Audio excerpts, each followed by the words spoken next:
आज हम आपको कुछ जनरल बातें बताने जा रहे हैं। इसमें बहुत से पॉइंट्स जो है, करीब 30 पॉइंट्स हैं। इसमें बहुत सी बातें आपको मालूम होंगी और कुछ बातें आपको नहीं मालूम है। अगर नहीं मालूम है तो वो मैं आपको बता दे रहा हूँ। तो देखिए, वोल्टेज दो तरह की होती हैं, एसी और डीसी। मोटा मोटा ये समझना, जो खंबे से आ रही है इलेक्ट्रिक पोलर वो एसी है, बैटरी और सेल में वो डीसी होती है। देखिए, बहुत गहराई में नहीं जाना है, बस ये हल्की मोटी मोटी बातें जो है वो समझ लेनी है ताकि आपको आगे ट्रेनिंग में बेइंतहा आसानी हो। तो एसी कौन सी भी जो खंबे से आ रही है वो एसी है, और जो बैटरी से आ रही है वो डीसी है। जितने भी जिसमें पीसीबी लगी होती हैं, प्लेटें लगी होती हैं, जो आप ये चित्र में देख रहे हैं, ये पीसीबी जिसमें लगी हुई होती है वो सब डीसी से चलती हैं। आपका मोबाइल है, कंप्यूटर है, माइक्रोवेव है, इंडक्शन चूल्हा है, बहुत सी चीज़ें ऐसी हैं जो डीसी से चलती हैं। तो अब एसी के तारों के नाम हैं, दो तार होते हैं, पॉजिटिव और निगेटिव। पॉजिटिव हमेशा जो है फिर सी और डीसी के में दो दो तार होते हैं। एसी के तारों के नाम है फेस और न्यूट्रल। फेस जो है वो लाल रंग से बनाया जाता है, लाल रंग का तार होता है, और न्यूट्रल हमेशा काले रंग का तार होता है। तो एसी के तारों के नाम है फेस और न्यूट्रल, जबकि डीसी के तारों के नाम है पॉजिटिव और निगेटिव। पॉजिटिव लाल रंग के तार लगाए जाते हैं और निगेटिव पे काले रंग के तार लगाए जाते हैं। खंबे पर जो है वो 5 तार होते हैं। खंबे के ऊपर 5, अगर आप देखेंगे 5 तार होंगे। पहला तार सबसे ऊपर का वो फेस होता है, दूसरा तार भी फेस होता है, तीसरा तार भी फेस होता है, और चौथा तार भी फेस होता है। सबसे आखिरी 5वां तार जो है वो न्यूट्रल होता है। चौथा तार जो वो स्ट्रीट लाइट का होता है। जो सड़कों पे लाइटें लगी होती हैं उसका कनेक्शन होता है एक बहुत बड़े एरिया में एक स्विच लगा होता है, और एक आदमी शाम को जाता है और उसको ऑन कर देता है। एक बहुत बड़े एरिया में जो है लाइट आ जाती है, और सुबह जाके वो बंद करता है, तो उसकी ड्यूटी होती है। अगर वो शाम को नहीं गया तो रात भर लाइट जलती रहती है। अगर वो शाम को नहीं गया तो रात भर लाइट ही नहीं आती है, या सुबह जो है अगर वो नहीं गया तो दिन भर लाइट जला करती है। आजकल तो बहुत सी जगह जो है वो ऑटोमेटिक सिस्टम है कि लाइट सुबह हो गई तो लाइट बंद हो गई, रात हो गई चालू हो गई, लेकिन अब भी जो है ज़्यादातर जो है वो स्विच वाला सिस्टम है। आजकल खंबे पर उस पर कटिया पड़ जाती थी, तो आजकल बटे हुए इंसुलेटेड काले रंग के तार चोटी टाइप के जो है वो लगे हुए हैं। तो उसमें 4 इंसुलेटेड काले तार हैं और 1 नंगा तार है। 4 में 3 की मोटाई जो है एक जैसी है, मोटे तार हैं, और चौथा इंसुलेटेड काला तार जो है वो थोड़ा पतला है। तो जो 3 एक जैसे मोटाई के हैं वो तीनों फेस हैं। थोड़ा पतला तार वो स्ट्रीट लाइट का फेस है, और नंगा तार जो है वो न्यूट्रल है। खंबे से जो आपके मीटर में एक केबल आता है, अगर आप उसको छीलेंगे तो उसमें 2 रंग के तार होते हैं। लाल फेस रहता है और काला न्यूट्रल रहता है, जैसे कि आप जान गए हैं। तो ये केबल जो है वो 3 तार फेस हैं। वो जो इलेक्ट्रिक वालों की मर्जी है, सीढ़ी वालों की मर्जी है कि वो ऊपर वाले फेस में लगाते हैं आपका तार, या बीच वाले में, या तीसरे नंबर पर। और काला जो है वो तो सभी का जो है, मोहल्ले भर का जो आसपास घर हैं वहाँ पे काला तार जो है वो न्यूट्रल 5वें तार पे लगना है। इस केबल के साथ एक नंगा तार भी आता है। ये चित्र में तो आप देख रहे हैं, नंगा तार आता है। ये आपका जो घरों में सॉकेट लगे हुए हैं उसके ऊपरी पिन पर लगा हुआ होता है। अगर 7-8 सॉकेट हैं, जितने भी सॉकेट हैं उस पर ये जुड़ता हुआ चला जाएगा। सभी सॉकेट पर ये लगा हुआ होता है, अर्थ वायर कहलाता है। जो 3 पिन प्लग होता है, जो 3 पिन प्लग होता है, उसका ऊपरी वाला जो सिरा है वो बड़ा भी होता है और मोटा भी होता है। बड़ा इसलिए होता है कि जब हम प्लग लगाएं तो सबसे पहले सॉकेट के ऊपरी सिरे पर वो टच हो जाए। और इस प्लग से जो लीड निकली होती है उसको अगर आप छीलेंगे तो कोई भी रंग के तार होंगे, लेकिन एक हरा रंग का तार ज़रूर होगा। ये हरा तार इसी पिन से जुड़ा होता है। और लीड के आखिरी सिरे में वो हरा तार मशीन की बॉडी, फ्रिज है, एयर कंडीशन है, माइक्रोवेव है, प्रेस है, किसी में भी है, बॉडी जो मशीन की बॉडी हो उस पर पेंच पे कसा हुआ होता है। प्लांट में जो बड़े बड़े एयर कंडीशन होते हैं उसको हम लोग प्लांट कहते हैं। पिक्चर हॉल में है और बहुत सी जगह हैं। तो बहरहाल प्लांट में, चक्की पे, ट्यूबवेल में जो केबल उतरता है उसमें, उस केबल में 5 तार होते हैं। रंग आपको याद ही रखना है। हर हालत में लाल, नीला, पीला फेस है, काला न्यूट्रल है और हरा अर्थ है। हर जगह ये लागू होगा। आपको याद रखना है कि लाल, नीला, पीला फेस है, काला न्यूट्रल है और हरा अर्थ है। अगला पॉइंट, सेल चाहे छोटा हो या बड़ा हो, सभी सेल चाहे वो छोटे से छोटे हों, ये चित्र तो आप देख रहे हैं, छोटे छोटे सेल हों, ये सभी सेल जो हैं 1.5 वोल्ट के होते हैं। ये आप याद रखिए, क्योंकि इसका आगे चलकर हिसाब रहेगा कि जो वोल्टेज है, कोई 3 वोल्ट है, कोई से आपका जो है वो मोबाइल है 4.5 वोल्ट का है, तो इसकी हिसाब किताब है। बहरहाल अभी तो आप याद रखिए कि सेल चाहे छोटा हो चाहे बड़ा हो, जो चित्र में आप ये इस चित्र में देख रहे हैं, ये सभी जो है 1.5 वोल्ट के होते हैं।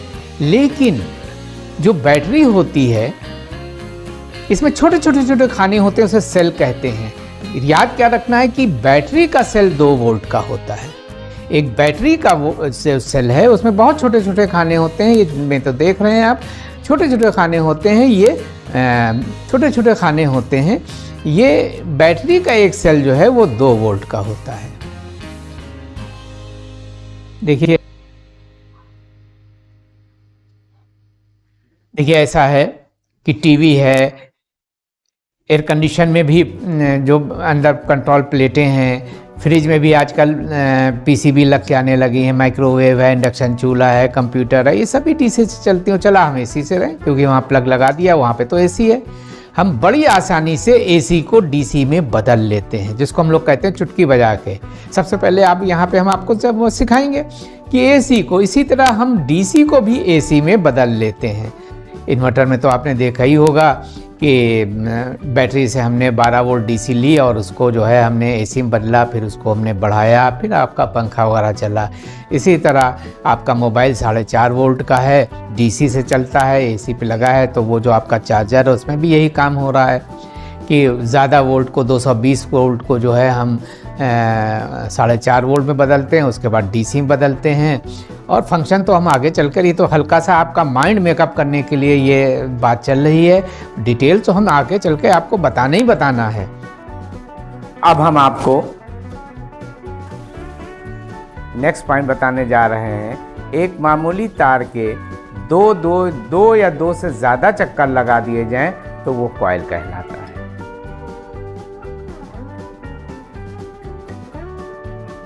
फिर से कि जब किसी एक तार को किसी इंसुलेटर पर, कागज़ पे, गत्ते पे, रबड़ पर यूं ही लपेट दिया जाए तो वो कॉइल कहलाता है, और जो उसका काम है वो करेगा। और जब यही तार किसी लोहे पे और किसी पे नहीं, लोहे पे लपेट दिया जाए तो वो चोक कहलाता है, एक कॉइल। और जब 2 या 2 से ज़्यादा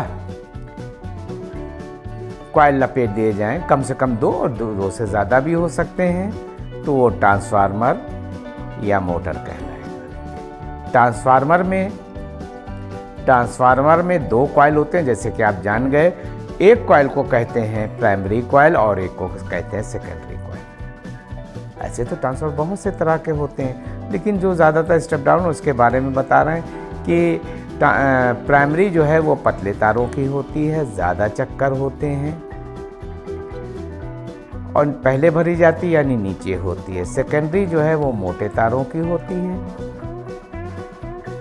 सेकेंडरी जो है वो मोटे तार की होती है, बाद में भरी जाती है यानी ऊपर होती है। और जब कॉइल मोटर में होते हैं तो उनके तार के कॉइल के नाम है रनिंग कॉइल और स्टार्टिंग कॉइल। ट्रांसफार्मर के कॉइलों के नाम है प्राइमरी और सेकेंडरी, और मोटर के कॉइलों के नाम है रनिंग और स्टार्टिंग। रनिंग कॉइल मोटे तारों का होता है और स्टार्टिंग कॉइल जो है वो पतले तारों का होता है। लेकिन वो मोटर जो क्लॉकवाइज और एंटी क्लॉकवाइज दोनों दिशाओं में घूमता है, उसकी कॉइल जो है रनिंग कॉइल और स्टार्टिंग कॉइल दोनों तार की मोटाई और चक्कर एक जैसे होते हैं। मोटर की स्पीड जो है वो आरपीएम में कही जाती है। जैसे ये कहा जा रहा है कि ये मोटर 1440 आरपीएम का है, तो इसका मतलब जिस मोटर की बात हो रही है वो 1 मिनट में 1400 चक्कर, 1440 चक्कर, 1400 बोल देते हैं, राउंड फिगर में 1440 होता है लेकिन 1400 बोल देते हैं। इसी तरह अगर ये कहा जा रहा है कि मोटर 2800 आरपीएम का है, होता तो वैसे ही वही है कि 2880, लेकिन वो राउंड फिगर में बोल देते हैं 2800 आरपीएम, तो इसका मतलब ये मोटर 1 मिनट में 2800 चक्कर पूरे करता है। अब मोटर जब चल रहा है तो कोई ना कोई मशीन चल रही, ऐसे ही तो नहीं चल रहा है। तो क्या आप ऐसा सोचते हैं कि मोटर मशीन को चला रही, तो जब मोटर मशीन को चला रही तो मोटर की स्पीड भी वही होनी चाहिए? नहीं, ऐसा नहीं। अगर मोटर की पुली जिस पे बेल्ट लगी होती पुली और मशीन की पुली का साइज एक जैसा है तो दोनों की स्पीड एक जैसी होगी। लेकिन अगर मशीन की पुली जैसे से हम बड़ी करते जाएंगे, मशीन की स्पीड जो है वो कम होती जाएगी। उदाहरण के लिए 2 उदाहरण दे देते हैं।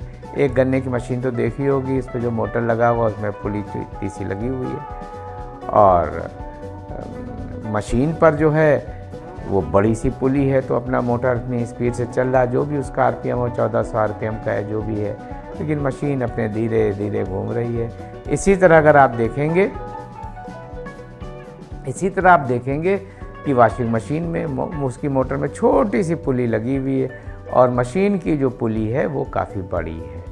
तो आपने जान लिया कि मोटर की स्पीड और मशीन की स्पीड एक जैसी हो भी सकती है और नहीं भी हो सकती। कंडीशन अब आप जैसा भी इससे कई चीज़ें बना सकते हैं कि मोटर की पुली बढ़ती जाएगी तो उसकी बढ़ती जाएगी, और इसका उल्टा तो आप इतना सक्षम है कि आप ऐसा कर सकते हैं। देखिए, सभी मशीनों जो भी हैं, टीवी है, फ्रिज है, एयर कंडीशन है, माइक्रोवेव, इंडक्शन चूल्हा है, बहुत सी चीज़ें हैं, उसके लिए स्टैंडर्ड वोल्टेज 220 है। अक्सर 230 भी कहते हैं, हम भैया 220 ही कहते हैं।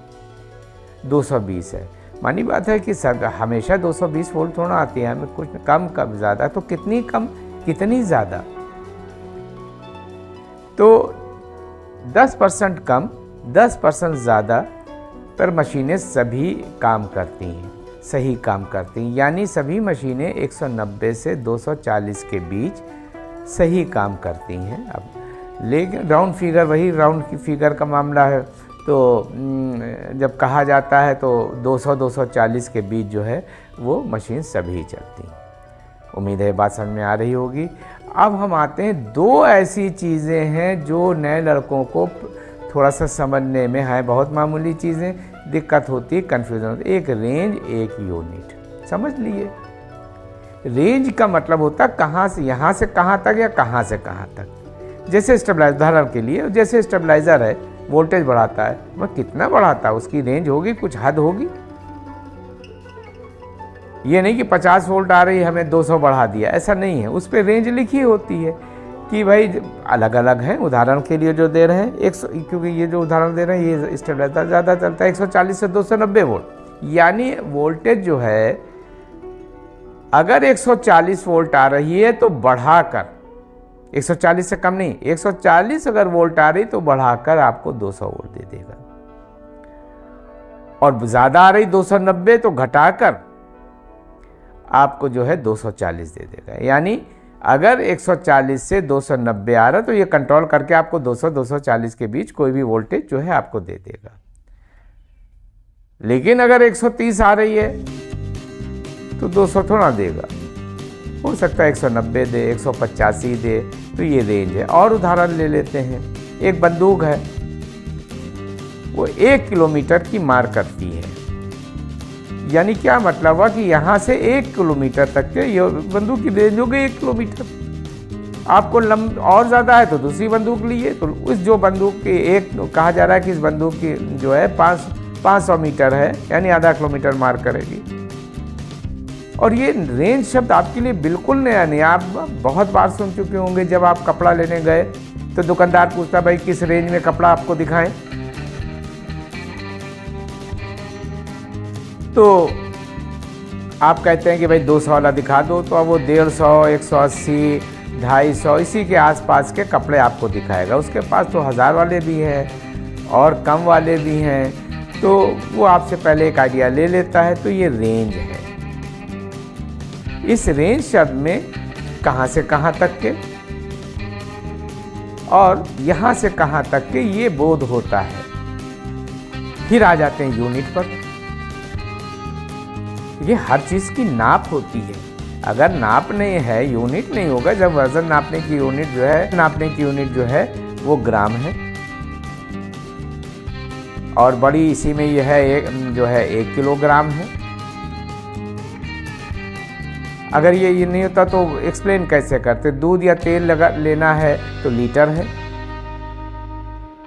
ये मशीन बहुत करंट लेती है। अरे भाई कितना, तो उसकी रेंज है एम्पियर है, और भी है वाट है, मशीन है ना।